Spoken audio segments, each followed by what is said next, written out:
Il est 14 h et au pied du Capitole américain, l'image est stupéfiante. À cet instant, tout dérape. Des milliers de partisans de Donald Trump sont venus protester quand certains s'enhardissent.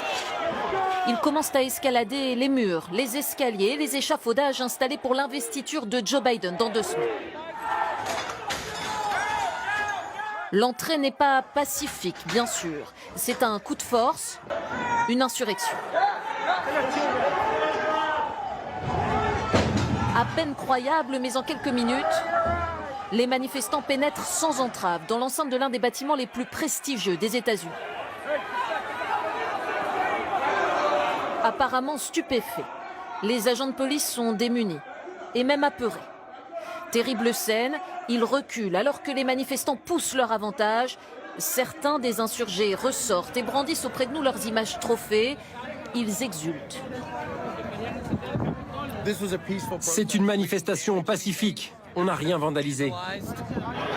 Ils ont cassé des vitres. Dans l'hémicycle, panique.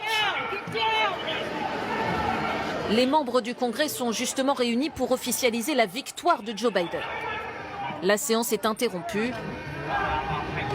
Pour protéger les élus en train d'être évacués, les agents de la police du Capitole mettent en joue les assaillants massés derrière une porte. Chaque heure qui passe devient plus improbable. Dans la confusion, on demande maintenant aux élus de porter ceci. On vient de nous dire qu'il y avait des tirs de gaz lacrymogène. Donc on a récupéré nos masques à gaz sous nos sièges. Les uns partent, les autres prennent leurs aises dans les bureaux des élus. Drapeaux confédérés, fièrement exhibés, photos souvenirs, ces clichés choquants deviennent aussitôt viraux sur les réseaux sociaux. Ce manifestant, Jake, prend même la place habituellement attribuée au vice-président des États-Unis à la tribune et hurle « Trump a gagné ». Nous le retrouvons quelques heures plus tard. Joe Biden n'entrera jamais à la Maison-Blanche, ça n'arrivera pas. Donald Trump est notre président et il va le rester pendant les 4 prochaines années. À l'extérieur, des centaines de manifestants refusent de quitter ces marches du Capitole.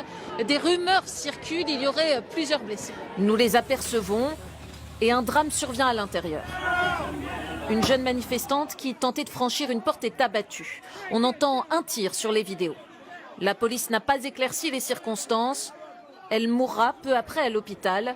C'est l'incrédulité générale à l'extérieur. Ils lui ont tiré dessus direct. Elle était même pas armée. Ma femme est à l'intérieur. Je voulais être sûr que ce n'était pas elle sur la vidéo. Tout ça peut finir en guerre civile. À l'issue de ces 4 heures ahurissantes, un assaut contre la démocratie, un couvre-feu a été déclaré à 18 h. Le calme est pour l'instant revenu à Washington, mais l'ère Trump s'achève dans la violence.